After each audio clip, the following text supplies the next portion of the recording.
Hello students. Wave optics की videos आप लोगों को मिल गई होंगी बच्चों चैनल पे। और इसी तरह से अब हम रे ऑप्टिक्स, जिसको ज्योमेट्रिकल ऑप्टिक्स भी कहते हैं, उसके प्रीवियस ईयर यहाँ पर पूरा डिस्कस करने वाले हैं।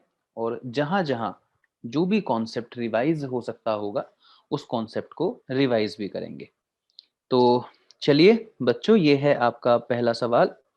An object is placed at a distance of 40 centimeter from a concave mirror of focal length 15 centimeter। बच्चों, एक कॉनकेव मिरर है और उसकी फोकल लेंथ 15 सेंटीमीटर है। तो आप जानते हैं ना कि कॉनकेव मिरर की फोकल लेंथ का जो कन्वेंशन होता है वो आप नेगेटिव लेंगे। तो इसीलिए यहाँ पर f की वैल्यू हो गई -15। और एक ऑब्जेक्ट यहाँ से 40 सेंटीमीटर पे रखा था। रियल ऑब्जेक्ट के लिए u हमेशा नेगेटिव होता है बच्चों। तो u हो गया -40 और f हो गया -15। तो कहाँ बनेगी इसकी image? 1/v plus 1/u is equal to 1/f। क्या लगा रहा हूं मैं? Mirror formula. बच्चों मैं क्यों लगा रहा हूँ मिरर फॉर्मूला? क्योंकि ये कॉनकेव लेंस नहीं बोला था उसने, कॉनकेव मिरर बोला था। तो 1/v प्लस यू की जगह -40 रखा, फोकल लेंथ की जगह -15 रखा, और v जब हमने कैलकुलेट किया तो आ गया -24 सेंटीमीटर। इसका मतलब ऑब्जेक्ट जहां भी था उसकी जो इमेज है, इमेज वो पोल से 24 सेंटीमीटर पीछे है। राइट। इसके बाद आगे कह रहा है कि if the object is displaced a distance 20 centimetre towards the mirror. तो ऑब्जेक्ट था कहाँ? 40 सेंटीमीटर पे था। उसको मिरर की तरफ 20 सेंटीमीटर डिस्प्लेस कर दिया। तो जो चीज मिरर से 40 सेंटीमीटर दूर थी उसको 20 सेंटीमीटर मिरर की तरफ ले आए, तो अब उसकी डिस्टेंस मिरर से सिर्फ 20 बची। मिरर की फोकल लेंथ वही है, क्योंकि कॉनकेव है तो इसलिए आप कहेंगे फोकल लेंथ इज नेगेटिव। तो that will be f is equal to -15। और अगेन मिरर फॉर्मूला लगा के 1/v plus 1/u is equal to 1/f। यहां से मैं v की वैल्यू निकाल सकता हूं और ये v की वैल्यू आ गई -60। तो जो इमेज पहले 24 सेंटीमीटर पे हुआ करती थी वो इमेज अब कहाँ पहुंच गई है? पोल से 60 सेंटीमीटर पीछे पहुंच गई है। तो वो सवाल में पूछ रहा है कि बताइए डिस्प्लेसमेंट ऑफ इमेज कितना हुआ, इमेज अपनी जगह से कितनी शिफ्ट हो गई। तो मतलब I1 और I2 के बीच का डिस्टेंस पूछ रहा है। मान लीजिए ये डिस्टेंस x है, तो x और 24 को ऐड करके 60 आना चाहिए ना बच्चों। तो x plus 24 is equal to 60। इसलिए x की वैल्यू आ गई 36 सेंटीमीटर। तो आप देख सकते हैं कि इमेज जहां पर थी वहां से 36 सेंटीमीटर और दूर हो गई है मिरर से। 36 centimetre away from the mirror इसका होगा सही जवाब। A beam of light from a source L, कोई सोर्स है। A beam of light from a source L is incident normally on a plane mirror. बच्चों जब किसी प्लेन मिरर पे कोई लाइट नॉर्मल आती है तो वो जैसे आती है वैसे ही लौट जाती है, क्योंकि angle of incidence is equal to angle of reflection. तो उसने कहा कोई सोर्स है, मान लीजिए यहाँ पर है सोर्स, उसका नाम उसने बताया सोर्स L। तो एक सोर्स है L और यहाँ से कोई लाइट रे इस तरह से इस मिरर पर आई थी, ऐसे, दिस इज इंसिडेंट रे। तो यहीं पे नॉर्मल डालेंगे तो एंगल ऑफ इंसिडेंस जीरो आएगा, तो एंगल ऑफ रिफ्लेक्शन भी जीरो होना चाहिए। Angle of incidence is equal to angle of reflection, इस तरह से। तो उन्होंने कहा कि ऐसा हो रहा था जिसकी वजह से the beam is reflected back as a spot on a scale place just above the source. मतलब जो सोर्स है उसी पर ही इमेज बन रही थी। आगे कह रहा है when the mirror is rotated through a small angle theta. देखिए स्मॉल एंगल थीटा इसने कह दिया, तो आपको ये याद होना चाहिए कि अगर थीटा स्मॉल है तो ऐसे केस में tan theta, sine theta and theta okay nearly equal. तो उसने कहा मिरर को हमने थीटा एंगल घुमा दिया। The spot of light is found to move through a distance y on the scale, the angle theta is given by. तो चलिए ये जो मिरर था जो मैंने रेड कलर से बना रखा है इसको हमने रोटेट कर दिया है एंगल थीटा। तो ये मिरर की नई पोजीशन आ गई है जो मैंने ब्लू कलर से बना दी। ऐसे आपने मिरर को रोटेट कर दिया, अब ये मिरर की नई पोजीशन है। तो बच्चों इस सवाल के पीछे क्या कॉन्सेप्ट है, अब जरा कॉन्सेप्ट ध्यान से सुन लेना और अपने फॉर्मूला चार्ट में लिख लेना अगर भूल गए हो। अगर हम प्लेन मिरर को थीटा एंगल घुमा देते हैं तो reflected ray to theta angle घूम जाती है। अगर हम प्लेन मिरर को थीटा एंगल घुमाते हैं तो फिर रिफ्लेक्टेड रे टू थीटा घूम जाती है। तो जैसे आपने थीटा एंगल घुमा दिया तो अब जो रिफ्लेक्टेड रे होगी, मतलब इंसिडेंट रे तो अभी भी यही है, लाइट तो यहीं से ही आ रही है, लेकिन अब यहाँ पर ये आपने नॉर्मल ड्रॉ किया, जहां पर इंसिडेंट रे आई वहीं पर नॉर्मल ड्रॉ किया और angle of incidence is equal to angle of reflection. तो इस तरह से ये लाइट देखो लाइक दिस ऐसे रिफ्लेक्ट होकर चली गई, राइट। तो रिफ्लेक्टेड रे जो कि पहले ऐसे जा रही थी, शुरुआत में जब रेड कलर वाला जो डायग्राम बना हुआ है मिरर का उसके हिसाब से रिफ्लेक्टेड रे ऐसे जा रही थी, लेकिन मिरर को घुमाने के बाद ऐसे जा रही है। तो हम जानते हैं ना कि मिरर को घुमाने से रिफ्लेक्टेड रे कितना घूम जाती है, डबल एंगल। तो इसका मतलब ये जो रिफ्लेक्टेड रे है जो पहले थी और जो अब है, इसके बीच में कितना एंगल होना चाहिए, टू थीटा। तो उसने कहा कि अब कहीं यहाँ कहीं, ये बोला उसने देखो कि the spot of light is found to move through a distance y on the scale. तो y डिस्टेंस ऊपर चला गया, अब जो पहले l पॉइंट पर ही इमेज बन गई थी, सोर्स पर ही बन गई थी, अब वो इससे y डिस्टेंस ऊपर बनी है, ऐसा सवाल में कहा गया। तो मुझे लगता है आपको एक राइट एंगल ट्रायंगल दिख रहा होगा, तो जिससे आप कैलकुलेट कर सकते हैं। और जरा देखिए उसने एक बात और बताई थी कि जो सोर्स l है वो x डिस्टेंस पर रखा था।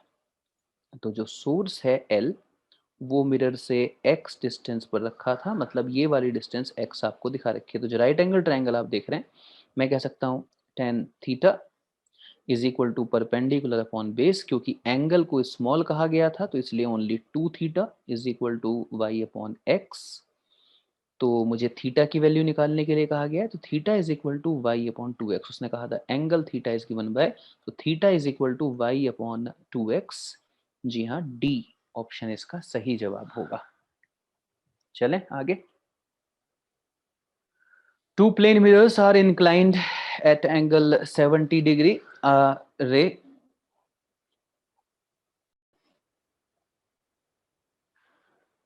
Two plane mirrors are inclined at 70 degree. A ray incident on one mirror at angle theta after reflection falls on second mirror and is reflected from there parallel to first mirror. The value of theta is. तो थोड़ा सा correction है, यहाँ पे word extra लिखा हुआ था। तो देखिए कुछ इस तरीके की कहानी है कि दो मिरर हैं, मान लीजिए एक मिरर ये है और एक मिरर ये है, और इन दोनों मिरर के बीच में एंगल है 72 डिग्री। प्लेन मिरर हैं दोनों, काफी इंपॉर्टेंट होता है वैसे ये प्लेन मिरर।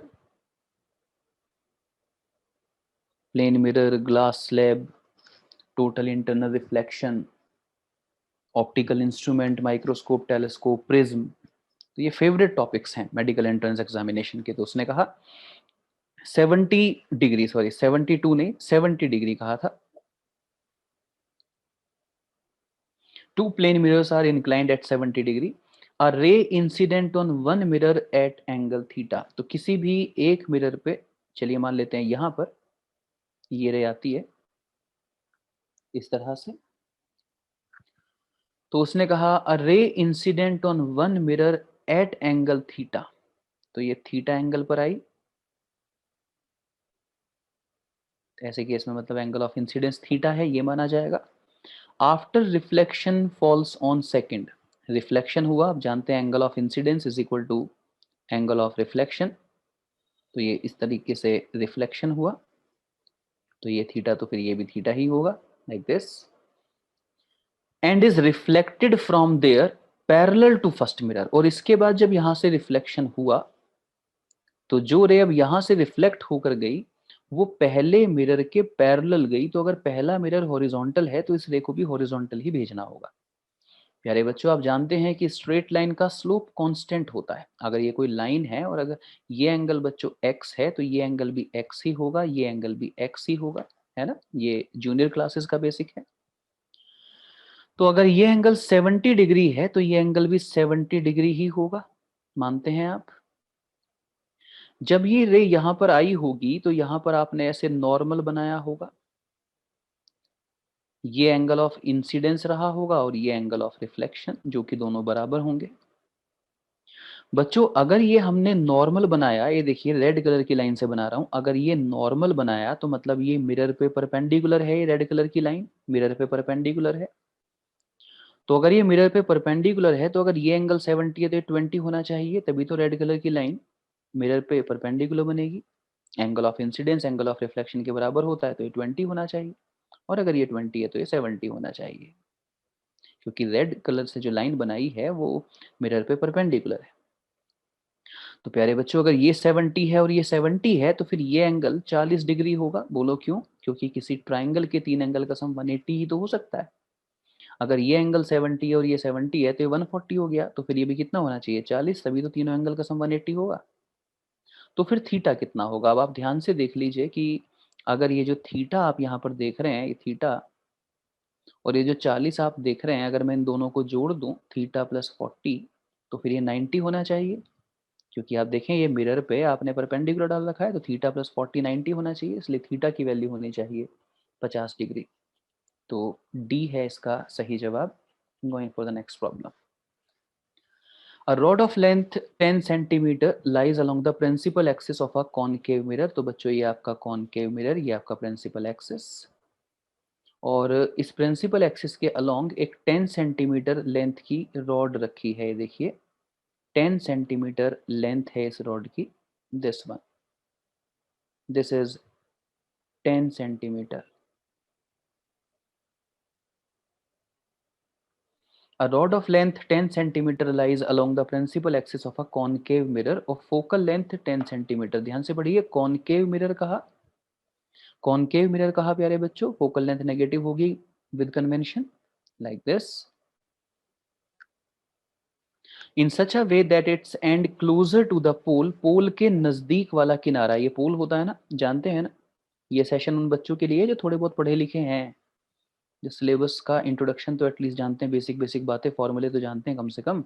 तो ये रिवीजन सेशन है, याद रखिएगा।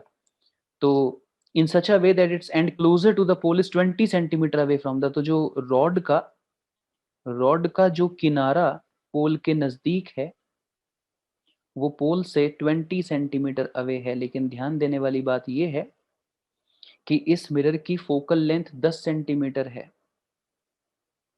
तो अगर ये जगह पोल से 20 सेंटीमीटर पे है तो इसका मतलब ये जगह तो सेंटर ऑफ कर्वेचर हो गई। आप जानते हैं ना कि किसी मिरर के लिए फोकल लेंथ और रेडियस ऑफ कर्वेचर में क्या रिलेशन होता है? F is equal to R by two. यहाँ पे बड़ा इंटरेस्टिंग सवाल बना देता है टीचर।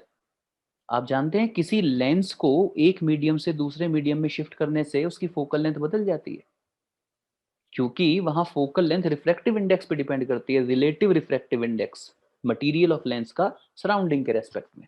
फॉर्मूला होता है 1/f is equal to relative refractive index -1, और दूसरे ब्रैकेट में होता है 1/r1 माइनस 1/r2। लेकिन बच्चों मिरर की फोकल लेंथ रिफ्रैक्टिव इंडेक्स पे डिपेंड नहीं करती, f is equal to R by two पर एक्सियल रेज के लिए। तो मिरर को आप चाहे एयर से पानी में शिफ्ट कर दीजिए, चाहे कहीं भी शिफ्ट कर दीजिए, मिरर की फोकल लेंथ वही बनी रहेगी। तो f is equal to R by two होता है, इसका मतलब r is equal to 2f। तो जो रेडियस ऑफ कर्वेचर है वो फोकल लेंथ का डबल होती है, मतलब जो सेंटर ऑफ कर्वेचर है वो पोल से कितनी डिस्टेंस पे होगा? तो 10 का डबल मतलब 20 पे, और 20 पर ही ये किनारा है, मतलब रॉड का ये किनारा सेंटर ऑफ कर्वेचर पर है। तो वो कह रहा है लेंथ ऑफ इमेज क्या बनेगी? बच्चों मैं इस किनारे का नाम ए लिख देता हूं और इस किनारे का नाम बी।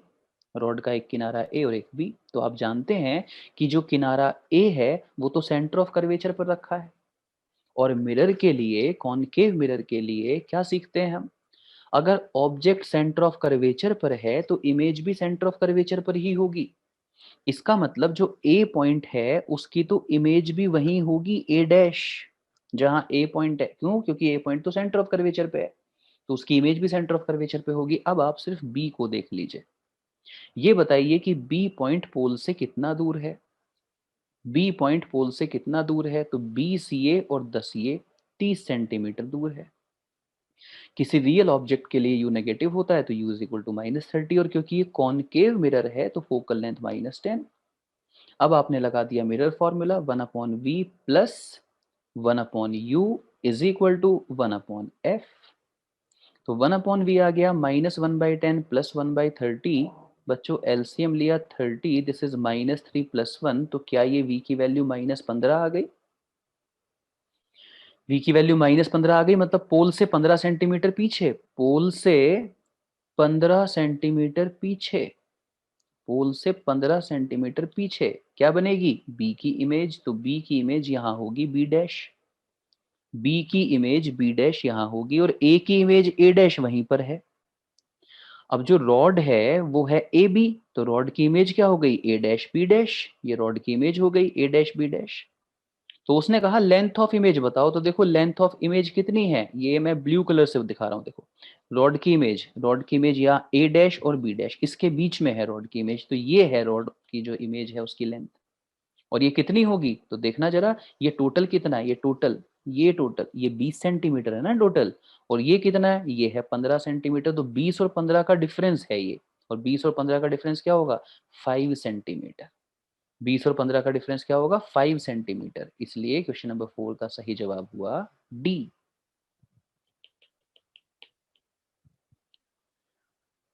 चलें आगे, आपके सामने बच्चों अगला सवाल देखिए क्या कहता है। A tall man of height 6 feet want to see his full image, then required minimum length of the mirror will be, है ना। तो थोड़ी सी लैंग्वेज इनकम्प्लीट है, बोलना चाहिए था प्लेन मिरर। क्या बोलना चाहिए था? प्लेन मिरर बोलना चाहिए था। ओनली मिरर कहना काफी नहीं है, क्योंकि मिरर तो कई तरीके के होते हैं, सिलेंड्रिकल, स्फेरिकल, प्लेन, पैराबोलिक, तो बोलना चाहिए था।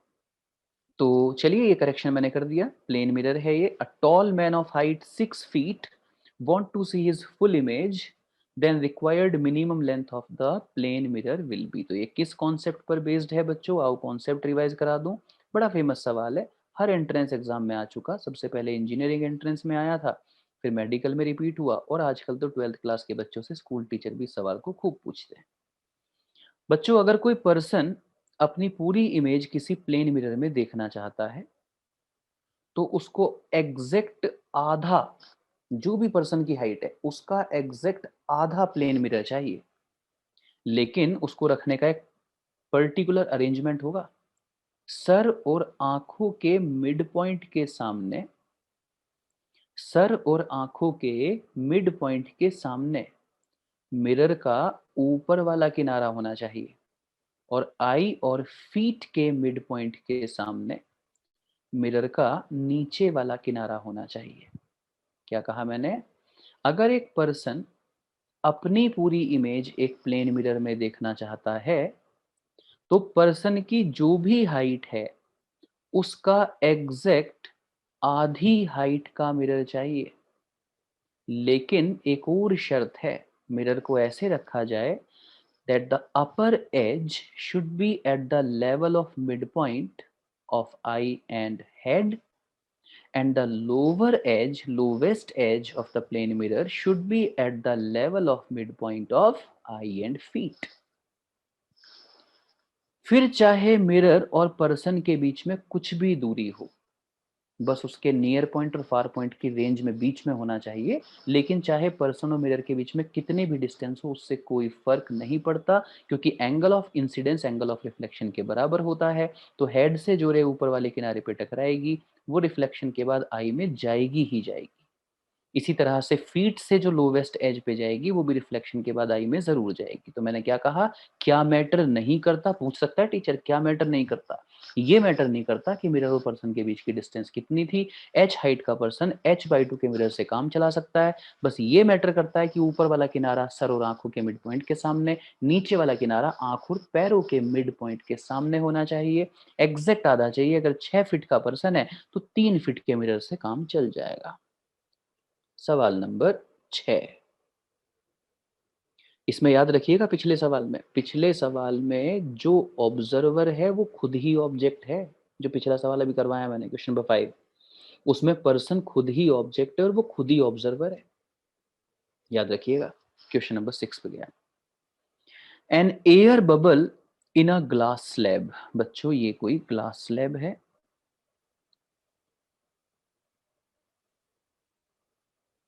और इसके अंदर कोई एयर बबल है। An air bubble in a glass slab with refractive index 1.5। तो अगर ग्लास है तो रिफ्रैक्टिव इंडेक्स 1.5 होगा ही होगा, that we know. Is 5 centimetre deep when viewed from one surface. मान लीजिए कि इस जगह कोई एयर बबल है, इस ग्लास स्लैब की ये टोटल जो थिकनेस है ग्लास स्लैब की, मान लीजिए कि वो टी है, ग्लास स्लैब की टोटल थिकनेस, और इस जगह कोई एयर बबल है।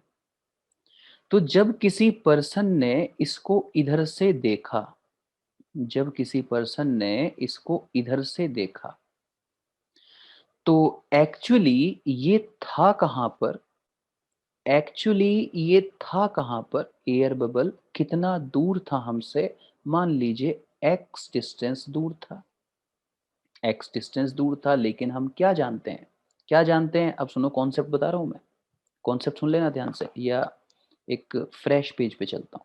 ये लो कॉन्सेप्ट देखो बच्चों, अगर ऑब्जर्वर रेयरर मीडियम में हो और ऑब्जेक्ट डेंसर मीडियम में,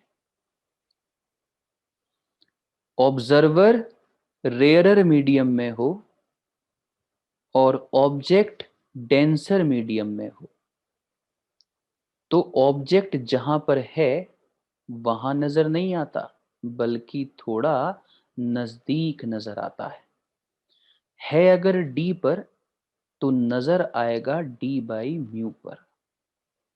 ऑब्जर्वर कहां पर है, रेयरर में, ऑब्जेक्ट कहां पर है, डेंसर में, और रिफ्रैक्शन किससे हो रहा है, फ्लैट सरफेस से। दोनों मीडियम का जो पार्टीशन है वो फ्लैट होना चाहिए, इसको बोलते हैं रिफ्लेक्शन बाय फ्लैट सरफेस या प्लेन सरफेस। तो ऐसे केस में ऑब्जेक्ट अगर है डी पर तो नजर आएगा डी बाई म्यू पे। यहाँ पे म्यू क्या है, म्यू है डेंसर मीडियम का रेयरर मीडियम के रेस्पेक्ट में रिलेटिव रिफ्रैक्टिव इंडेक्स। होता डी पर है पर नजर डी बाई म्यू पर आता है। ठीक है जी, मतलब जहां होता है एक्चुअली उससे नजदीक नजर आता है। तो जब इस ऑब्जर्वर ने, मैं अपने सवाल पे वापस आ गया, जब इस ऑब्जर्वर ने इस ऑब्जेक्ट को देखा तो ये ऑब्जेक्ट एक्चुअली तो एक्स पर है, लेकिन नजर एक्स पे नहीं आएगा, नजर कहां पे आएगा, नजर आएगा एक्स बाई म्यू पे।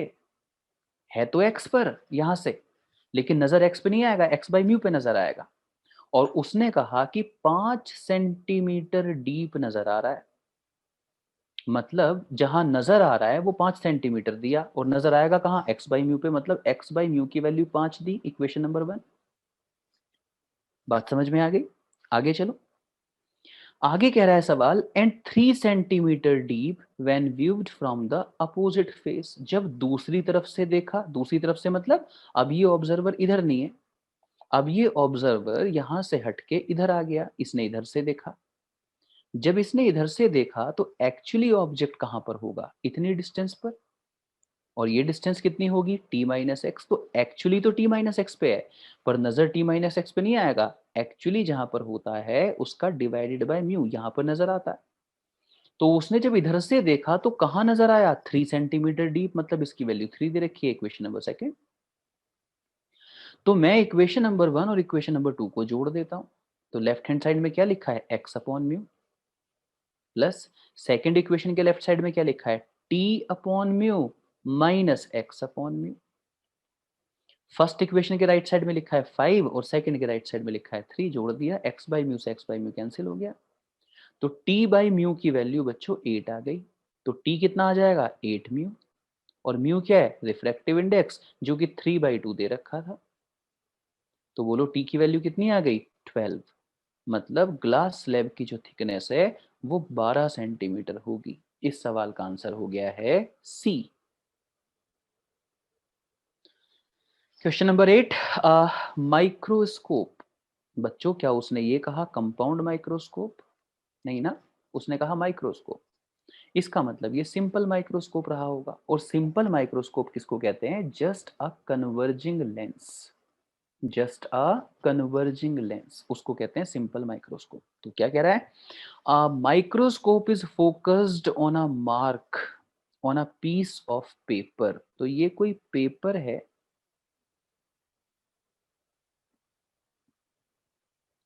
और हमारे हाथ में कोई लेंस था। बचपन में करते थे ना ऐसा एक्सपेरिमेंट, लेंस हाथ में होता था और पेपर पे उसको फोकस करते थे, सनलाइट की रेज को, और पेपर में आग लग जाती थी। करते थे ना ऐसा? तो उसने कहा कि हमने इसको फोकस कर दिया है, मतलब जो पैरेलल आने वाली रेज हैं इस पर, वो इस टाइम इस पेपर के किसी पॉइंट पर हमने फोकस कर दी है, ये कहा उसने। A microscope is focused on a mark, यहाँ पर कोई मार्क है इस जगह। A microscope is focused on a mark on a piece of paper and then a slab of glass of thickness 3 centimetre.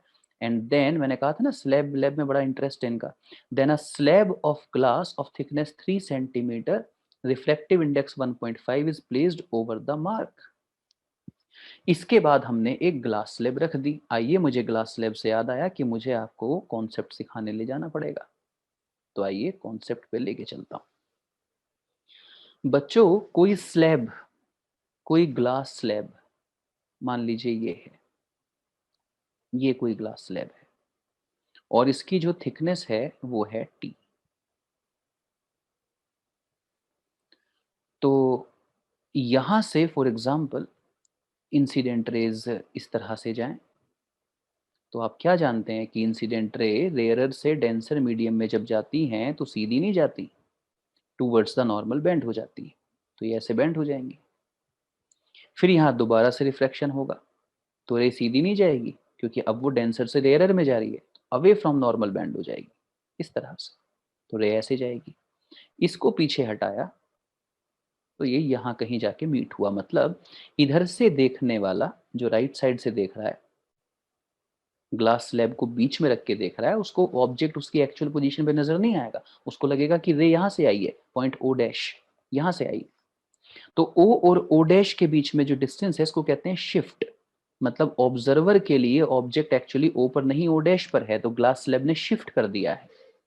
और ये शिफ्ट कितना होता है? ये शिफ्ट होता है T1 - 1/μ, जहां टी ग्लास स्लैब की थिकनेस है और म्यू उसका रिफ्लेक्टिव इंडेक्स है। तो कोई ग्लास स्लैब कितना शिफ्ट कर देती है ऑब्जेक्ट की पोजीशन को, जब अनदर साइड से ऑब्जर्वर देखता है, जब ऑब्जेक्ट और ऑब्जर्वर के बीच में ग्लास स्लैब आ जाती है, तो कितना शिफ्ट कर देती है? T1 - 1/μ। ये इस सवाल का मेरे ख्याल से कॉन्सेप्ट होना चाहिए, क्योंकि इसने ग्लास स्लैब की बात करी। तो उसने कहा बच्चों कि जब हमने इसी पेपर पे हमने कोई ग्लास स्लैब रख दी, इसी पेपर पे हमने कोई ग्लास स्लैब रख दी, और ग्लास स्लैब के बारे में कह रहा है कि उसकी थिकनेस 3 सेंटीमीटर है और उसका रिफ्लेक्टिव इंडेक्स 1.5, मतलब 3/2 है। तो बच्चों ग्लास स्लैब जब हमने रख दी तो जो रेज हैं उन रेज को शिफ्ट कर देगी ना ये। और कितना शिफ्ट कर देती है? ये शिफ्ट कर देती है T1 - 1/μ। इसलिए टी की वैल्यू हो गई 3, 1 - 1/μ की वैल्यू हो गई 3/2। तो 3 ब्रैकेट में 1 - 2/3 जब आपने किया तो ये आ गया बच्चों 3, और ये 3 - तो 1/3, 3 से 3 कैंसिल, मतलब 1 सेंटीमीटर। तो कितना शिफ्ट कर देगी स्लैब? 1 सेंटीमीटर शिफ्ट कर देगी। किसको 1 सेंटीमीटर? किसको शिफ्ट कर देगी? इन रेज को। जो रेज ग्लास स्लैब से होकर गुजरेंगी उनको ये 1 सेंटीमीटर शिफ्ट कर देगी। अब आप सोचिए कि सर किस डायरेक्शन में शिफ्ट कर देगी, जरा इस बात को और सुन लीजिए प्यारे बच्चों। रे जिस डायरेक्शन में चल रही होती है ना, जो रे ऑफ प्रोपगेशन की डायरेक्शन है, अगर वो फॉरवर्ड है तो ग्लास स्लैब जो शिफ्टिंग करेगी वो भी फॉरवर्ड होगी। और अगर ग्लास स्लैब से निकलने वाली रेज बैकवर्ड जा रही हैं तो शिफ्टिंग भी बैकवर्ड होगी। जैसे अगर आप देखें तो इस एग्जांपल में जो रेज हैं वो ऐसे फॉरवर्ड डायरेक्शन में जा रही थी, ऐसे। तो ओ पॉइंट जहां था उससे फॉरवर्ड डायरेक्शन में ही शिफ्ट हुआ। Got it? अगर ये रेज ऐसे जा रही होती तो शिफ्टिंग भी बिहाइंड, मतलब पीछे की तरफ टूवर्ड्स लेफ्ट ही रही होती। तो इस बात को समझ लीजिए कि जो रेज हैं, जब मैं इस तरीके से यहाँ पर ग्लास स्लैब रख दूंगा, रेड पेन से लिख रहा हूं देखो, तो रे कैसे जा रही हैं? नीचे की तरफ। तो अगर रे नीचे की तरफ जा रही है, बीच में स्लैब आ गई, अगर रे नीचे की तरफ जा रही है, बीच में स्लैब आ गई, तो स्लैब शिफ्टिंग कर देगी, किधर कर देगी? जिस डायरेक्शन में रे जा रही है उसी डायरेक्शन में। तो रे तो नीचे जा रही है, तो शिफ्टिंग भी नीचे की तरफ हो जाएगी। तो शिफ्टिंग अगर नीचे की तरफ हो जाएगी, तो अब रेज इस पेपर पे फोकस ना होके पेपर से 1 सेंटीमीटर नीचे फोकस होने लगेंगी। जो रे पेपर पे फोकस हो रही थी, वो पेपर पे फोकस ना होके पेपर से 1 सेंटीमीटर नीचे फोकस होने लगेंगी। लेकिन एग्जामिनर क्या कह रहा है? To get the mark in focus again, मतलब कागज पे जो मार्क लगा हुआ है उसी पर फोकस कराना है। तो फिर हम क्या करें? क्योंकि पहले जो रेज हैं बच्चों, पहले जो रेज हैं वो कहाँ पे फोकस हो रही थी? वो पेपर पे फोकस हो रही थी। लेकिन स्लैब को रख देने से वो पेपर पे फोकस नहीं होंगी। अब तो उनका फोकस पेपर से 1 सेंटीमीटर नीचे चला गया है। तो हम क्या करेंगे? अब हम लेंस को, लेंस जहां पर था, लेंस को वहां से 1 सेंटीमीटर पीछे कर देंगे। क्योंकि हम जानते हैं कि ये यहां पे अब फोकस हो रही है, तो हमें इस पॉइंट को, मैं थोड़ा कलर चेंज करूं येलो ग्रीन कलर से, इस जगह फोकस होंगी रेजर, पर मुझे तो वापस यहीं पे फोकस करना है। मतलब जहां पे फोकस हो रही है उससे 1 सेंटीमीटर ऊपर फोकस करना है। इसीलिए लेंस जहां पर था उसको वहां से 1 सेंटीमीटर पीछे हटा दो। तो इसीलिए आंसर होगा कि हम माइक्रोस्कोप को मूव कराएंगे, किधर मूव कराएंगे? ऊपर की तरफ। कितना? 1 सेंटीमीटर। इसलिए 1 सेंटीमीटर अपवर्ड आंसर होगा। That's a good problem. Let's go for question number 8. A beam of light composed of red and green. Okay तो एक बीम ऑफ लाइट है जिसमें रेड कलर भी है और ग्रीन कलर भी है, is incident obliquely at a point on the face of a rectangular glass slab. When coming out on the opposite parallel face, the red and green ray emerge. और आगे कुछ option दिए हैं, 2 points, 1 point, parallel, non parallel. Okay देखिए सवाल का मतलब क्या है, पहले बताता हूँ कि सवाल का कॉन्सेप्ट क्या है। बच्चों, कॉचीज रिलेशन नाम से एक कॉन्सेप्ट हमारे सिलेबस में, कॉचीज रिलेशन, इस नाम से एक कॉन्सेप्ट का रेफरेंस हमारे सिलेबस में यूज किया जाता है। क्या है Cauchy's relation? Mu is equal to mu naught plus A upon lambda square plus B upon lambda raise to power 4। मतलब रिफ्रैक्टिव इंडेक्स म्यू जो है वो वेवलेंथ का फंक्शन होता है। रिफ्रैक्टिव इंडेक्स म्यू वेवलेंथ का फंक्शन होता है। अलग अलग वेवलेंथ के लिए एक ही मीडियम अलग अलग रिफ्रैक्टिव इंडेक्स देता है। प्यारे बच्चों, जो हमारा विजिबल स्पेक्ट्रम है, violet, indigo, blue, green, yellow, orange, red, आप जानते हैं कि इसमें जब हम वॉयलेट से रेड जाते हैं तो वेवलेंथ बढ़ती है। तो वेवलेंथ सबसे बड़ी रेड कलर की होती है, जानते हैं ना आप। और आप यहाँ पे कॉचीज रिलेशन से देख सकते हैं कि वेवलेंथ अगर बड़ी होगी तो रिफ्रैक्टिव इंडेक्स छोटा होगा।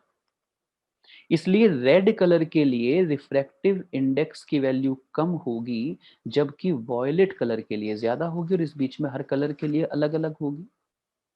ये रिलेशन और ये कॉन्सेप्ट यूज होने वाला है मेरे इस सवाल में। उन्होंने कहा कि एक स्लैब है, तो ये लीजिए हमने बनाई एक स्लैब,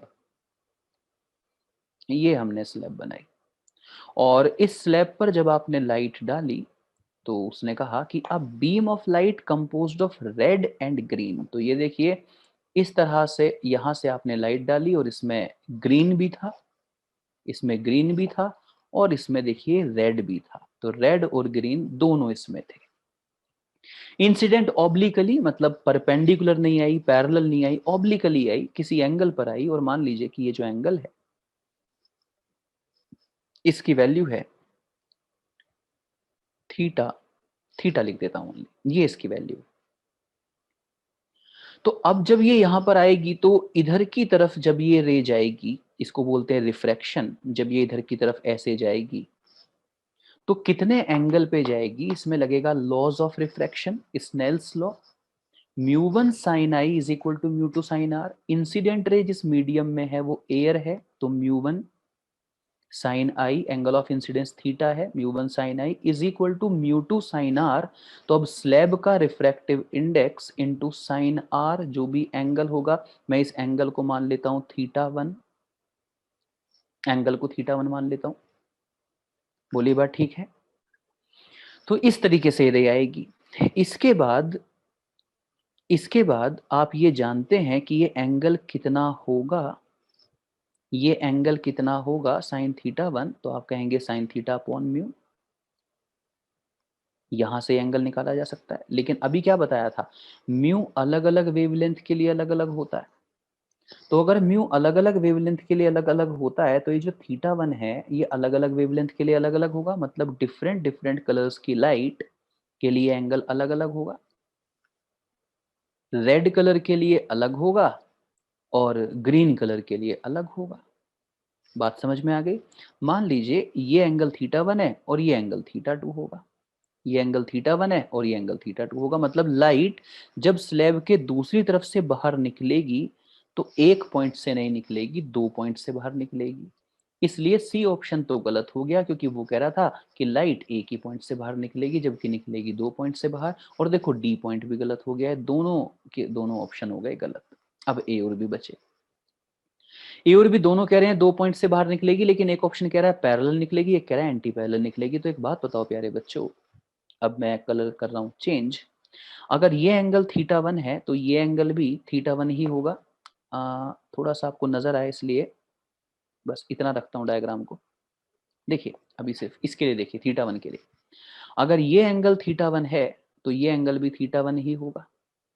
और अब जब ये रे यहां से बाहर निकलेगी, जब ये रे यहां से बाहर निकलेगी तो कितने एंगल पे निकलेगी, मैं इसको मान लेता हूँ थीटा 0 और वापस स्नेल्स लॉ लगा देता हूं। तो अब जो इंसिडेंट रे है वो ग्लास स्लैब के अंदर है और बाहर निकल के एयर में जाना है। तो I will say mu 1 sine I is equal to mu 2, मतलब बाहर का रिफ्रैक्टिव इंडेक्स जो एयर का होगा, और sine R that is theta 0। Yes और नो? तो mu sine theta 1 is equal to 1 into sine theta 0, मतलब mu into sine theta 1 is equal to sine theta 0। बताओ कि हम क्या लिख सकते हैं साइन थीटा 1 की जगह? हम साइन थीटा 1 की जगह लिख सकते हैं साइन थीटा अपॉन म्यू। ये देखो यहाँ पे लिखा ही हुआ था, इसलिए साइन थीटा 1 की जगह मैंने लिख दिया sine theta upon mu is equal to sine theta 0। तो देखो म्यू से म्यू कैंसिल हो गया और थीटा 0 की वैल्यू थीटा आ गई। मतलब ये जितना एंगल था कौन से वाला, जिस पर रे स्लैब पर आई थी, तो जब ये रे बाहर निकलेगी तो ये एंगल उसके बराबर ही होगा और म्यू से म्यू कैंसिल हो गया, मतलब म्यू मैटर नहीं करेगा। तो अब चाहे दूसरी वाली लाइट की भी बात मैं कर लूं जो यहाँ पे आ रही थी, तो वो भी जब यहाँ से बाहर निकलेगी तो उसके लिए भी ये जो एंगल होगा नॉर्मल के साथ वो थीटा 0 ही होगा, क्योंकि म्यू से तो म्यू कैंसिल हो जाता है। भाई म्यू का ही तो डिफरेंस है ना, अलग अलग कलर के लिए रिफ्रैक्टिव इंडेक्स अलग अलग है, लेकिन म्यू तो कैंसिल हो गया ना कैलकुलेशन में। तो इसीलिए थीटा 0 जो है वो थीटा के बराबर होगा दोनों कलर के लिए। तो जब ये लाइट यहाँ से बाहर निकलेंगी तो ये एक दूसरे के पैरेलल होंगी। तो दो अलग अलग पॉइंट से बाहर निकलेंगी, लेकिन दोनों रेज एक दूसरे के पैरेलल होंगी। इसलिए मैं कहूंगा 2 points propagating into different parallel direction, non parallel नहीं पैरेलल। तो ये क्वेश्चन नंबर 8 और इसका सही आंसर हुआ बी। अगला सवाल है, ray of light travelling in air है wavelength lambda, frequency n, velocity v, intensity I। If this ray enters into water, तो वाटर में, एयर में थी और वाटर में चली गई, then these parameters are lambda dash, N dash, V dash, I dash, which relation is correct from following. तो बच्चों आप लोग ये जानते हो कि जब लाइट रेज, इलेक्ट्रोमैग्नेटिक वेव्स एक मीडियम से दूसरे मीडियम में जाती हैं तो फ्रीक्वेंसी कभी नहीं बदलती। तो अगर वो कह रहा है कि फ्रीक्वेंसी एयर में एन थी और मीडियम में एन डैश, तो हम ये जानते हैं कि एन डैश को एन के बराबर होना चाहिए, क्योंकि फ्रीक्वेंसी कभी नहीं बदला करती, फ्रीक्वेंसी नहीं बदलती, फ्रीक्वेंसी नहीं बदला करती। और क्या नहीं बदलती? पावर नहीं बदलती। इंटेंसिटी बदल जाती है क्योंकि वो पावर पर यूनिट एरिया है। तो अलग अलग एंगल ऑफ रिफ्रैक्शन के लिए अलग अलग एंगल ऑफ रिफ्लेक्शन के लिए तो जो लाइट रेज हैं वो वाइडर या क्लोजर हो जाएंगी, तो इंटेंसिटी बदल जाएगी। और ये बातें लिख लिया करो भाई। देखो, एक मीडियम से दूसरे मीडियम में गई तो क्या क्या नहीं बदलेगा, फ्रीक्वेंसी नहीं बदलेगी, पावर नहीं बदलेगी, क्या क्या बदल जाएगा, इंटेंसिटी बदल जाएगी, स्पीड बदल जाएगी, वेवलेंथ बदल जाएगी। ठीक है जी, आगे सुनो question number 10। A bubble in glass slab when viewed from one side appears eight 5। ये तो वैसा ही सवाल आ गया देखो, क्योंकि एक्चुअली मैं एक्चुअल प्रीवियस ईयर ले रहा हूँ ना, जो भी 30-35 सालों में पूछे गए हैं मेडिकल एंट्रेंस एग्जामिनेशन में, तो मैंने तो सारे ही उठा लिए हैं। तो देखो ये तो सेम ही सवाल देखो दोबारा आ गया, शायद डेटा भी वही है, पता नहीं डेटा अलग है, let's see. A bubble in glass slab when viewed from one side appears eight 5। तो मान लो एक्चुअली होगा एक्स पे, लेकिन अगर एक्स पे होगा तो नजर तो एक्स बाई म्यू पे आएगा, और जहां नजर आएगा वो वैल्यू 5 है। This is equation number 1। मान लो स्लैब की टोटल थिकनेस टी है, तो अगर एक तरफ से x है तो दूसरी तरफ से कितनी बची, t माइनस एक्स। भूले तो नहीं हो ना, अभी पीछे ही तो किया था। तो है तो t माइनस एक्स पे, पर नजर तो t minus X upon mu पे आएगा, और नजर आ कहां पे रहा है, 2 सेंटीमीटर पे, is equal to 2। Equation number second. दोनों इक्वेशन को जोड़ दो, तो left hand side x upon mu plus T minus X upon mu को क्या लिख सकते हैं, T upon mu minus X upon mu, और राइट साइड जोड़ दो, 5 और 2 जोड़ दिया 7, minus X by mu plus X by mu cancel. तो स्लैब की थिकनेस आ गई जी म्यू इंटू 7। और म्यू कितना है, तो उसने कहा 1.5, मतलब 3/2। तो 3/2 इंटू 7, तो 7 into 3 is 21, 21/2, that means 10.5। 10.5 C is the right choice. बोलिए समझ में आया। देखो वही सवाल था, bubble in glass slab view from one side appears at 5 and 2 centimetre from other side. ये एक्स्ट्रा जो लिखा हुआ है ये मैंने कट कर दिया, ये कुछ टाइपिंग एरर थी। Then thickness of the slab is 10.5 centimetre. अगला सवाल, इन टोटल इंटरनल रिफ्लेक्शन, बहुत इंपॉर्टेंट, और मैंने पहले ही कहा रे ऑप्टिक्स में, अगर आप रे ऑप्टिक्स में मेडिकल एंट्रेंस एग्जाम की अगर मैं बात करूं तो prism, total internal reflection, glass slab, plane mirror, optical instrument, compound microscope, telescope, है ना, इन सब के जो फॉर्मूले हैं ये इनके फेवरेट टॉपिक है। In total internal reflection the angle of incidence is equal to critical angle. बच्चों में आपको कॉन्सेप्ट याद दिला आ जाओ, बात कॉन्सेप्ट की आ गई तो हम क्यों मौका छोड़ें कॉन्सेप्ट रिवाइज करने का। टीआईआर होता क्या है, क्रिटिकल एंगल क्या होता है। प्यारे बच्चों, जब ट्रांसमिशन डेंसर से रेयरर होता है, जब कोई रे डेंसर से रेयरर मीडियम में जाती है तो वो सीधी नहीं जाती, डेंसर से रेयरर में जाती है तो सीधी नहीं जाती, नॉर्मल से दूर हट जाती है।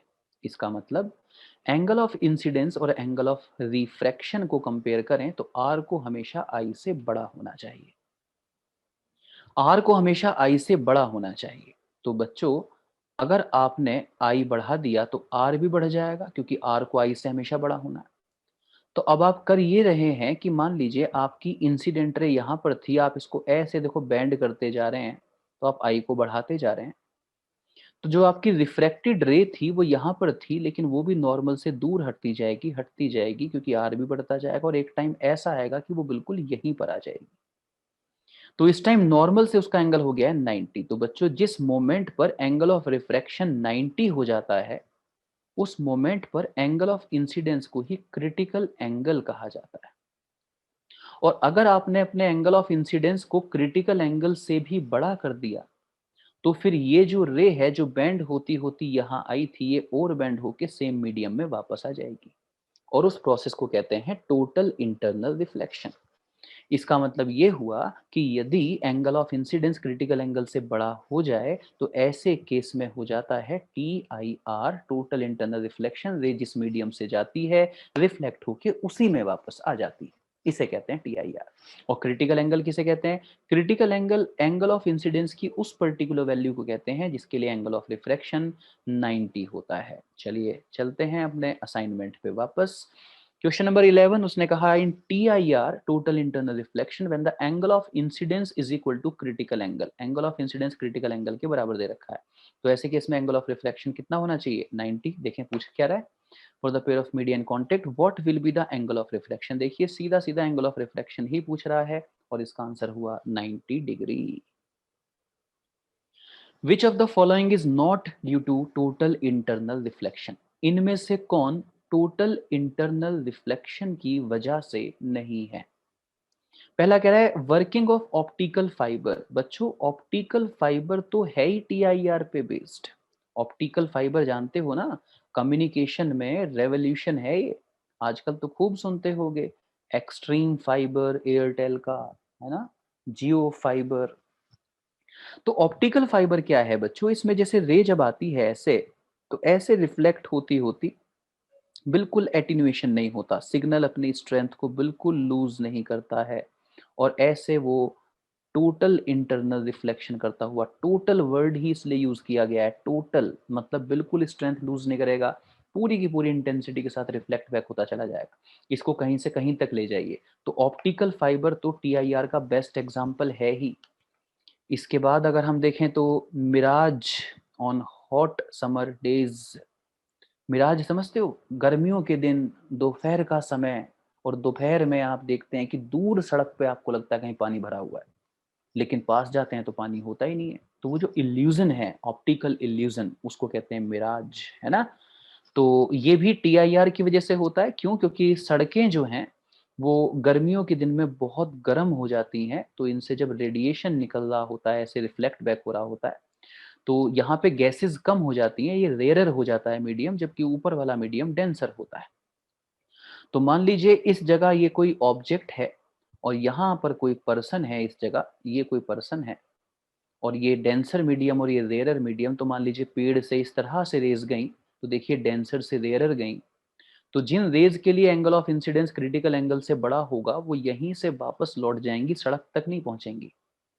तो देखने वाले को लगेगा कि ये रे यहाँ कहीं से आई है, उसका मतलब उसको ऐसे पेड़ की एक इमेज भी नजर आ रही होगी, और बीच में यहाँ पे ऐसे रेडिएशन जा रहा होगा, जिसकी वजह से उसको ये इमेज हिलती हुई भी नजर आ रही होगी। तो उसका जो माइंड है, जो ब्रेन है, वो रीड करेगा जैसे सड़क पे क्या भरा हुआ हो, पानी भरा हुआ हो, और इसको बोलते हैं मिराज, है ना। गर्मियों में बहुत दिखता है, पहले यहाँ कम दिखता था, ये पहले राजस्थान वगैरह में ज़्यादा दिखा करता था, रेगिस्तान में ज़्यादा दिखता था, लेकिन आजकल ग्लोबल वार्मिंग एंड ऑल, हर तरफ गर्मी ही गर्मी है भाई। तो आज अपने शहर में भी आप इसको गर्मियों में देख सकते हैं। इसके अलावा ब्रिलियंस ऑफ डायमंड, हीरा जो चमकता है, हीरे की जो शाइनिंग है वो क्या है, तो टीआईआर की वजह से होती है। लाइट रे अंदर पता नहीं कितनी बार, मिलियन बिलियंस ऑफ टाइम, बार बार अलग अलग सरफेस से उसका क्या होता है, टोटल इंटरनल रिफ्लेक्शन, जिसकी वजह से वो आप कह सकते हैं कि चमकता है, ठीक है, टिमटिमाता है। तो ये तीनों मतलब ऑप्टिकल फाइबर भी, और मिराज भी, और ब्रिलियंस ऑफ डायमंड भी, ये टीआईआर के ही एग्जाम्पल हैं। लेकिन जो ऑप्शन बी है कि अगर ऑब्जेक्ट है डी पर तो नजर आता है डी बाई म्यू पर, जो मैंने आपको शुरुआत में ही बताया था, ऑब्जेक्ट अगर डी पर होता है तो डी बाई म्यू पर नजर आता है। ये जो मैंने कॉन्सेप्ट बताया था, ये कॉन्सेप्ट किसका, टीआईआर का नहीं, बल्कि रिफ्रैक्शन का कॉन्सेप्ट है। ये रिफ्रैक्शन का कॉन्सेप्ट है, टीआईआर का नहीं है, इसलिए इस सवाल का सही आंसर बी है। उसने कहा था टीआईआर पर क्या बेस्ड नहीं है, हम कहेंगे बी। नेक्स्ट क्वेश्चन है बच्चों, ray of light travelling in a transparent medium of refractive index mu falls on a surface separating the medium from air at an angle of incidence 45 for which the following value of mu the ray can undergo TIR. देखिए again total internal reflection favourite topic इनका। Ray of light travelling in a transparent medium of refractive index mu, तो refractive index mu में कोई light travel कर रही है, ये उन्होंने कहा।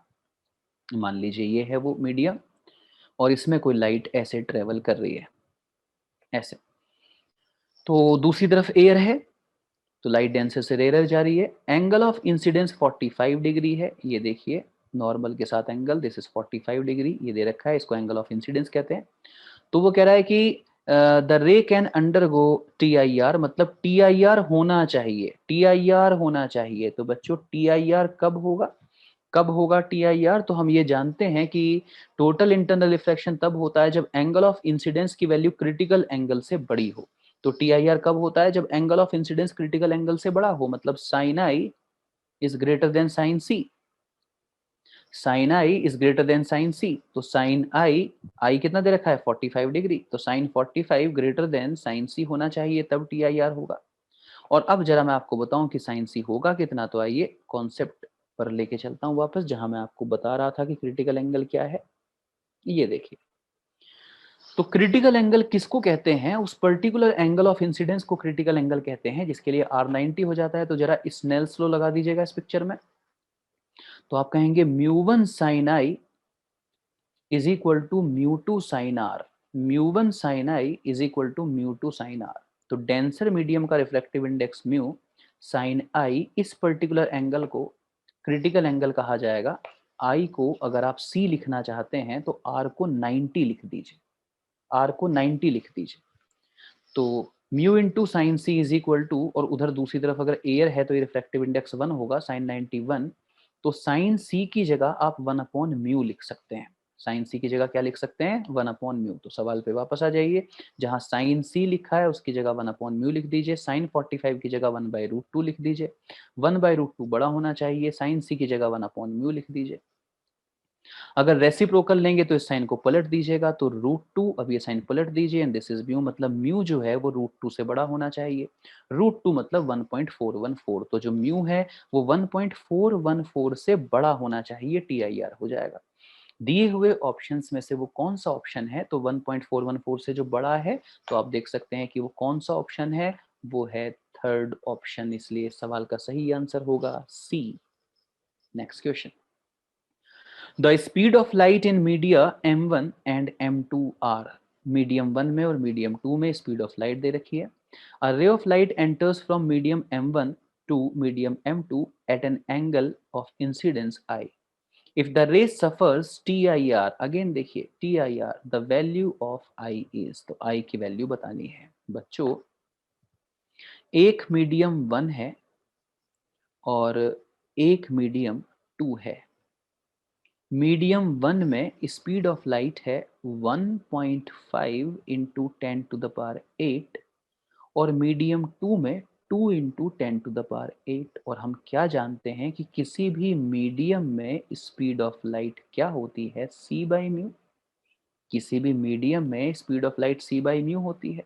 तो बच्चों मीडियम में स्पीड ऑफ लाइट 3/2 इंटू 10⁸ दे रखी है। c की value 3 into 10⁸ divided by mu. तो 3 10⁸, 3 10⁸ कैंसिल हो जाएगा और म्यू की वैल्यू 2 आ जाएगी। मतलब मीडियम 1 का रिफ्रैक्टिव इंडेक्स 2 है। मीडियम 2 में स्पीड ऑफ लाइट 2 इंटू 10⁸ दे रखी है। c होता है 3 into 10⁸ divided by mu. 10⁸ cancel हो जाएगा, म्यू की वैल्यू 3/2 या 1.5 आ जाएगी। तो मीडियम 1 का रिफ्रैक्टिव इंडेक्स 2 है और मीडियम 2 का रिफ्रैक्टिव इंडेक्स 1.5 है। और उसने सवाल क्या पूछा? उसने कहा कि लाइट जो है वो M1 से M2 में जा रही है। जो लाइट है वो M1 से M2 में जा रही है। तो मान लीजिए ये है मीडियम 1 और ये है मीडियम 2। मीडियम 1 का रिफ्रैक्टिव इंडेक्स 2 है और मीडियम 2 का रिफ्रैक्टिव इंडेक्स 1.5 है। तो लाइट मीडियम 1 से मीडियम 2 में जा रही है। और आपको क्या कर देना है? आपको चाहिए TIR। तो ये angle of incidence critical angle से बड़ा होना चाहिए। Angle of incidence critical angle से बड़ा होना चाहिए। तो अब पहले देखते हैं कि क्रिटिकल एंगल क्या होगा। तो क्रिटिकल एंगल किसे कहते हैं? हम कहेंगे म्यू1 साइन आई। तो पहले मीडियम का refractive index into sine i, म्यू1 sine I is equal to म्यू2 sine r, दूसरे मीडियम का refractive index into sine are. म्यू1 sine I is equal to म्यू2 sine r. बच्चों उस एंगल ऑफ इंसिडेंस को critical angle कहते हैं जिसके लिए एंगल ऑफ रिफ्रैक्शन की वैल्यू 90 होती है। तो 2 sine C is equal to 3/2। Sine 90 तो 1 हो गया, तो साइन सी आ गया 3/4 और सी आ गया साइन इनवर्स 3/4। तो ये क्रिटिकल एंगल की वैल्यू हो गई साइन इनवर्स 3/4। साइन इनवर्स 3/4 किसकी वैल्यू हो गई? क्रिटिकल एंगल की। तो आपका एंगल ऑफ इंसिडेंस क्या होना चाहिए? अगर आप चाहते हैं कि TIR हो तो आपका angle of incidence greater than equal to c होना चाहिए, है ना। इक्वल टू से बोल देते हैं कि बहुत क्लोजली, बहुत क्लोज भी होगा लेकिन थोड़ा सा ज्यादा, तो भी तो हो जाएगा TIR। इसलिए तो greater than equal to c होना चाहिए। इसका मतलब हमारा angle of incidence sine inverse 3/4 से ग्रेटर देन इक्वल टू होना चाहिए। तो देखिए सी ऑप्शन आपका सही जवाब है। अगला सवाल।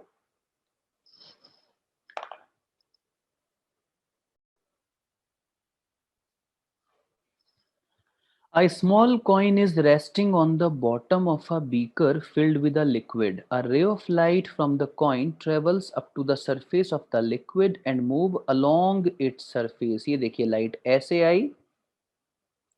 ऐसे आई है और उसके बाद सरफेस के अलोंग चली है लाइक दिस। तो अगर यहीं पे नॉर्मल डाल दिया जाए तो ये एंगल 90 है। तो इसका ये मतलब हुआ बच्चों कि ये जो एंगल है ये क्रिटिकल एंगल रहा होगा।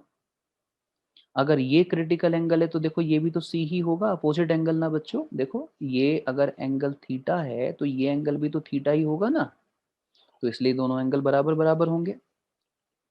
तो मुझे तो यहाँ पर अब एक ऐसा डायग्राम दिख रहा है लाइक दिस, जिसमें यहाँ लिखा हुआ है 4 सेंटीमीटर, यहाँ लिखा हुआ है 3 सेंटीमीटर, यहाँ पे लिखा हुआ है सी। बच्चों पाइथागोरस लगाना तो ये हाइपोटेनियस कितना आएगा, 4 का स्क्वायर प्लस 3 का स्क्वायर अंडर रूट 25 मतलब 5। तो अगर मैं इस राइट एंगल ट्राइंगल से कहूं तो sine theta is equal to perpendicular upon hypotenuse, तो साइन सी आ गया 3/5। अच्छा साइन सी होता क्या है, साइन सी होता है 1/म्यू। तो 1/म्यू अगर 3/5 आ गया तो म्यू की वैल्यू कितनी हो गई 5/3।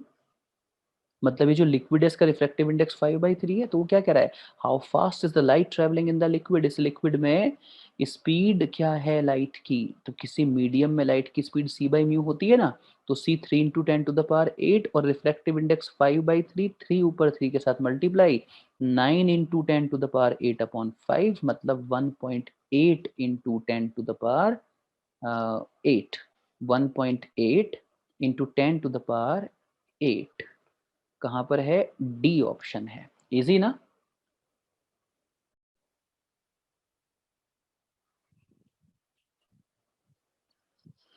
For the given incident ray as shown in figure, the condition of TIR of this ray, the required refractive index of prism। चलिए इसको प्रिज्म कह रहा है वो, वैसे ये कुछ रेक्टेंगुलर स्लैब टाइप है, पर चलिए जो भी उसने कह दिया, वो कह रहा है TIR के लिए कंडीशन बताइए। TIR के लिए इसका रिफ्रैक्टिव इंडेक्स कितना होना चाहिए ये बताइए, ये कह रहा है। थोड़ा सा डायग्राम ना बच्चों बड़ा मुझे बनाना पड़ेगा। ये इन्होंने कुछ इस तरीके का डायग्राम बनाया है।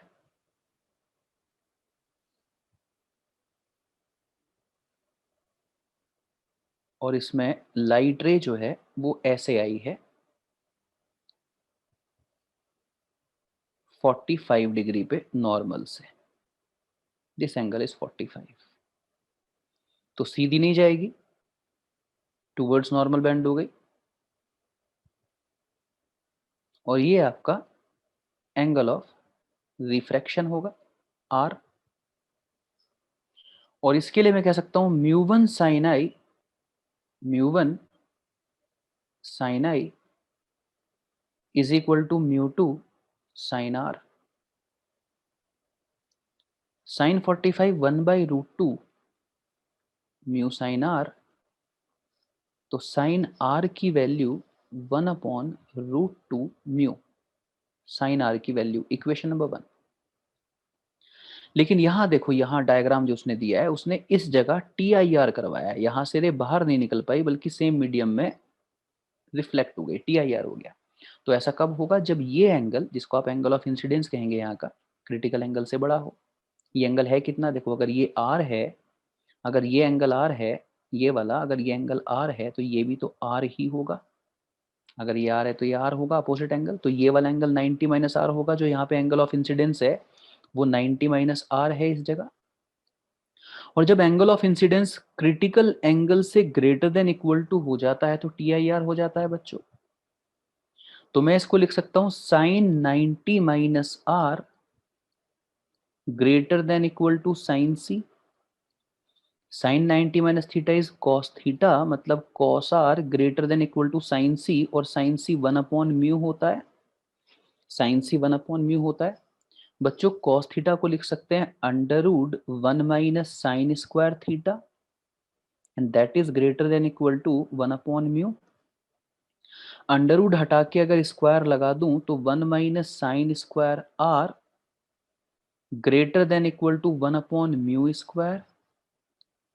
इक्वेशन नंबर 1 से बच्चों साइन आर की वैल्यू उठा के यहां पुट कर देता हूं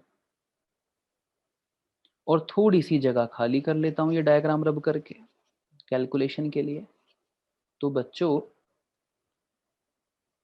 1 माइनस साइन स्क्वायर आर, तो साइन आर का स्क्वायर कर देना भाई। साइन आर 1/√2 म्यू है, स्क्वायर करना तो 1/2 म्यू स्क्वायर आ जाएगा। Should be greater than equal to 1/म्यू स्क्वायर। तो 1, ये माइनस में जो टर्म है इसको राइट साइड में पहुंचा रहा हूं, तो 1/म्यू square plus 1/2 mu square. 1 should be greater than equal to, LCM लीजिए 2 म्यू स्क्वायर, तो ये this is 2 + 1। 1 should be greater than equal to 3/2 mu square, या 2/3 should be greater than equal to 1/म्यू स्क्वायर। बच्चों का रेसिप्रोकल लोगे तो sign बदल देना, तो 3/2 साइन बदल दो अब, this is mu square. Under root लगा दीजिए। म्यू जो है वो बड़ा हो या बराबर हो √3/2 के। ये कंडीशन आ गई, मतलब ऑप्शन सी आ गया। √3/2 नहीं है, ये अंडर रूट में 3/2 है। समझ में आया क्या कहा मैंने? ध्यान से पढ़ो। अगला सवाल, ऑप्टिकल फाइबर किस पर बेस्ड होते हैं? शायद मैंने अभी बताया था। Optical fibre mirage, brilliance of diamond, TIR पर बेस्ड है। अगला सवाल, a disc is placed on a surface of pond which has refractive index 5/3।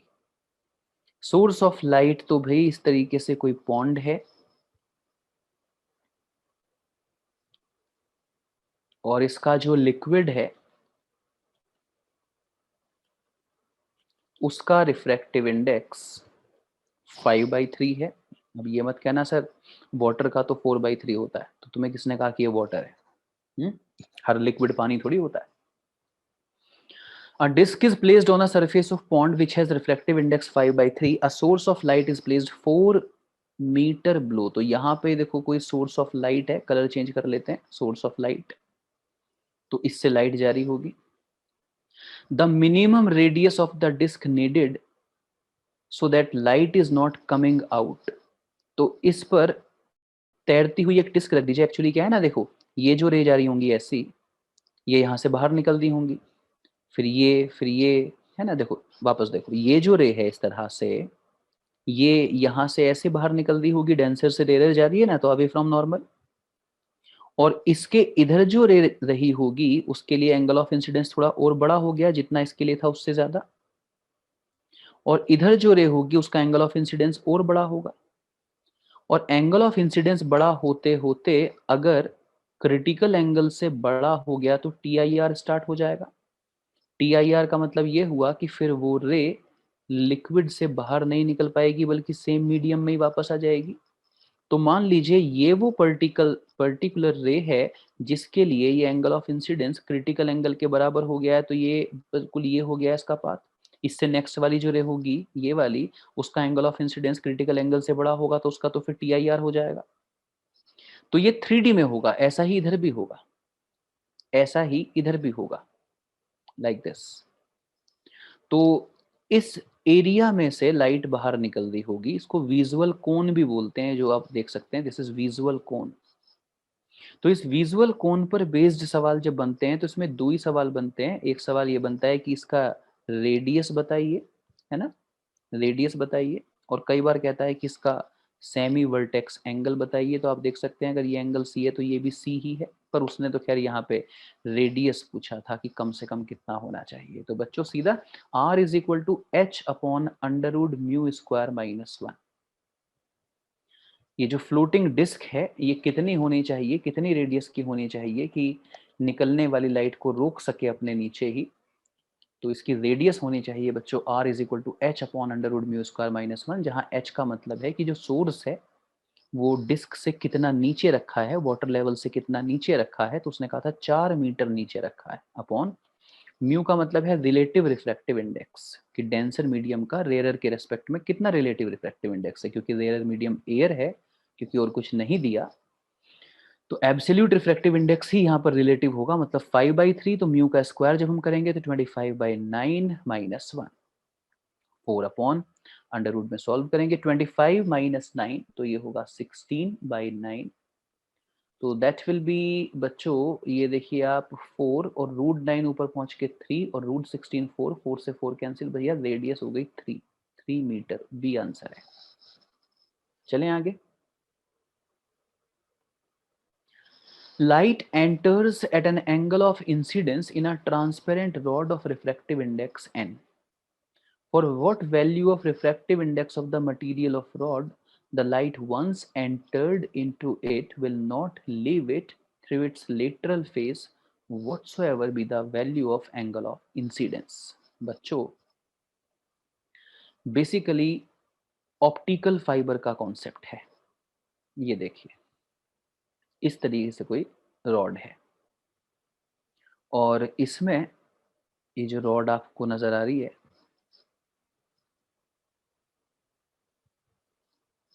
light enters at an angle of incidence in a transparent rod of refractive index n, इसका refractive index n है।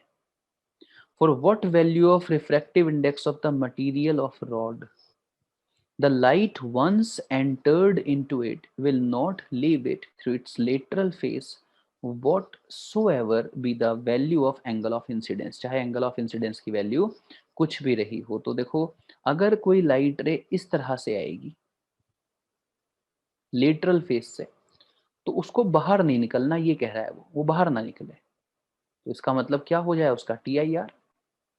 तो उसका TIR कब होगा, उसका TIR तब होगा जब ये एंगल क्रिटिकल एंगल से बड़ा होगा, जब ये एंगल क्रिटिकल एंगल से बड़ा होगा, राइट। मतलब जो थीटा है वो क्रिटिकल एंगल से बड़ा होना चाहिए। तो sine theta greater than equal to sine c होना चाहिए, और साइन सी तो 1/μ होता है, तो sine theta greater than equal to 1/μ होना चाहिए। ये कंडीशन होगी। तो इस कंडीशन में कभी भी बाहर नहीं निकलेगा।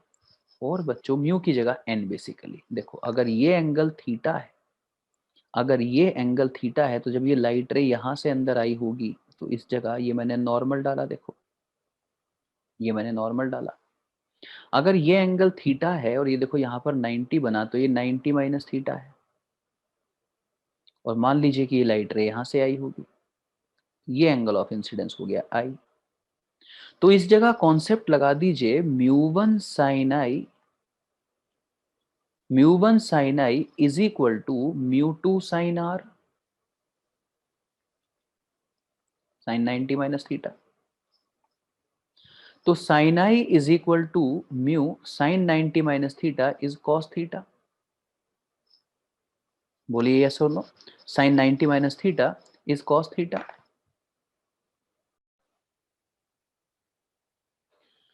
तो बच्चों एक सेकंड ऐसे देखो, एक सेकंड कि sine theta greater than equal to 1/μ है, इसको मैं इक्वेशन नंबर 1 कह रहा हूं। और दूसरी इक्वेशन आ गई sine I is equal to mu cos theta. अब उसने ये कहा कि देखना whatsoever be the value of angle of incidence, ये देखना है यहाँ पे रेड कलर से, ये तुम्हारा एंगल ऑफ इंसिडेंस है, ये तुम्हारा एंगल ऑफ इंसिडेंस है। वो कह रहा है कि चाहे ये देखो ना, ये आई, ये एंगल ऑफ इंसिडेंस है, चाहे ये कितना भी हो, इसे बढ़ा बढ़ा के कितना भी कर दो, चाहे ये जो एंगल ऑफ इंसिडेंस है ना आई, इसको बढ़ा के चाहे कितना भी कर दो, मतलब अगर ये भी कर दो 90 भी कर दो, मान लो भाई इससे ज्यादा क्या करोगे, 90 कर दो, तब भी ये रे यहां से बाहर ना निकले बल्कि उसका TIR हो। तो अगर इस एंगल को मैं बढ़ा के यहाँ पर ले भी आऊं, मतलब इस आई को अगर मैं 90 भी कर दूं ना, इस आई को अगर मैं 90 भी कर दूं ना, तब भी रे बाहर नहीं निकलनी चाहिए। कोसाइन 90 1 होता है, तो 1 is equal to mu cos theta, 1 is equal to mu cos theta, या cos theta is equal to 1/μ। ये आ गई इक्वेशन नंबर सेकंड। एक यहां से आ गई, एक यहां से आ गई। तो बच्चों साइन थीटा की value greater than equal to sine theta की value greater than equal to 1/μ आ गई। और यहां से देखो आपका कॉस थीटा हाजिर है। ओके, एक बार फिर से देख लो जरा। तो क्या किया मैंने कि अगर मैं साइन आई को 1 भी कर दूं तो म्यू की वैल्यू आ जाएगी 1 अपॉन कॉस थीटा, म्यू की वैल्यू आ जाएगी 1 अपॉन कॉस थीटा, या कॉस थीटा आ जाएगा 1 अपॉन म्यू। तो इक्वेशन 1 जो है sine theta which is greater than equal to 1 upon mu, उसमें म्यू की जगह 1 अपॉन कॉस थीटा रख दिया। मतलब sine theta should be greater than equal to cos theta, मतलब sine theta upon cos theta should be greater than equal to 1। और sine theta upon cos theta क्या होता है, देखो कलर चेंज किया ब्लू कलर से और ऊपर लिख रहा हूँ sine theta upon cos theta tan theta होता है, तो tan theta should be greater than equal to 1, और 1 वैल्यू होती है टेन 45 की। इसका मतलब थीटा 45 आ गया। थीटा कितना आ गया 45, ये थीटा 45 आ गया। थीटा अगर 45 आ गया तो किसी भी एक इक्वेशन में वैल्यू पुट कर दो, जैसे मैं इक्वेशन नंबर 1 में वैल्यू पुट कर दूं थीटा की 45, तो साइन थीटा मतलब साइन 45, साइन 45 1/√2, तो 1/√2 greater than equal to 1 upon mu आ गया। रेसिप्रोकल ले लो तो mu less than equal to, sorry sign बदल दो, तो mu greater than equal to √2 आ गया। तो कौन सा ऑप्शन हुआ, सी, सी ऑप्शन हुआ। बोलो समझ में आया या दोबारा समझाऊं? देखो भाई, TIR के जितने भी सवाल हैं, क्रिटिकल एंगल के जितने भी सवाल हैं, ये बहुत इंपॉर्टेंट हैं। मतलब ट्रेंड है इन सवालों का, ट्रेंड है। तो जल्दी से एक बार दोबारा देख लो भाई, जो रे है वो यहाँ से बाहर ना निकले, तो उसके लिए ये जो एंगल है ना, ये वाला, ये एंगल क्रिटिकल एंगल से बड़ा होना चाहिए।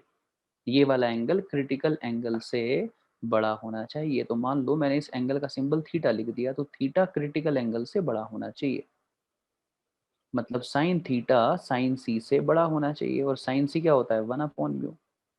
तो sine theta should be greater than equal to 1 upon mu, ये इक्वेशन नंबर 1 आ गई। अब मैं यहाँ पर पहुंच गया, यहाँ पर इस सरफेस पर मैंने स्नेल्स लॉ लगा दिया। क्या है Snell's law, mu 1 sine i, mu 1 तो एयर है, mu 1 sine I is equal to mu 2 sine r, r 90 minus theta है, तो साइन 90 माइनस थीटा हो जाएगा कॉस थीटा।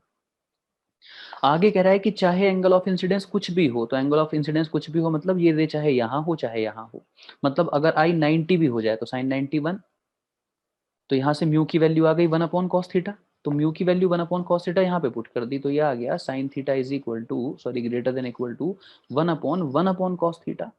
कॉस थीटा ऊपर शिफ्ट हो गया, तो sine theta should be greater than equal to cos theta, cos को इधर शिफ्ट कर दिया तो साइन अपॉन कॉस हो गया 10, तो tan theta should be greater than equal to 1, 1 value होती है 1045 की। मतलब थीटा जो है वो 45 डिग्री के ग्रेटर देन इक्वल टू होना चाहिए, ये बात आ गई। तो थीटा की वैल्यू किसी भी एक इक्वेशन में पुट कर दी, तो म्यू की value greater than equal to √2 आ गई। चलें अगले सवाल पे, ये लीजिए अगला सवाल।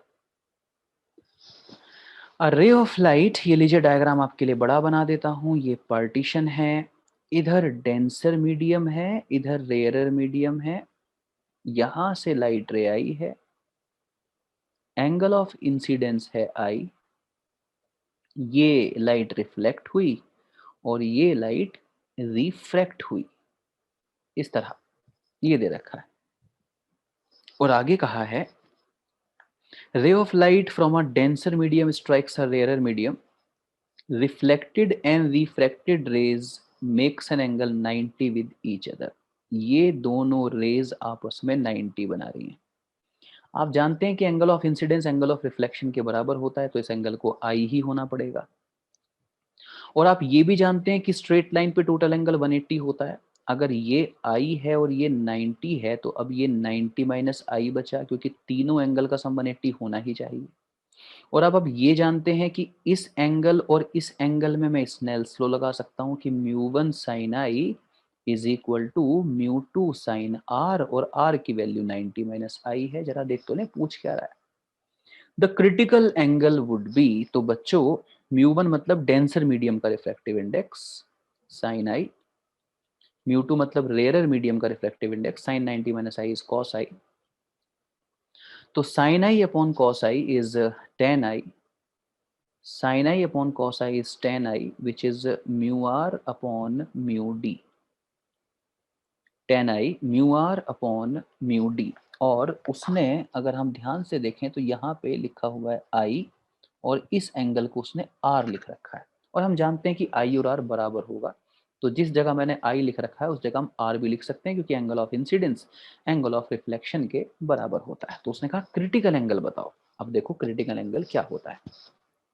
डेंसर मीडियम से जाने वाली लाइट, डेंसर मीडियम से जाने वाली लाइट रेयरर मीडियम में जा रही है, mu one sine I is equal to mu two sine are. तो वो particular angle of incidence critical angle होगा जिसके लिए एंगल ऑफ रिफ्रैक्शन 90 हो जाए। मतलब साइन सी की value mu r upon mu d होगी, और mu r upon mu d तो हम लोग निकाल चुके हैं, टेन आई है। इसीलिए sine C is equal to आ गया टेन आई, और c इज इक्वल टू आ गया साइन इनवर्स टेन आई, और i की जगह हम r भी लिख सकते हैं। तो साइन इनवर्स टेन आई या साइन इनवर्स टेन आर, जहां पर भी दिख जाए वो ही आपका आंसर है। तो ये देखो मुझे तो दिख गया।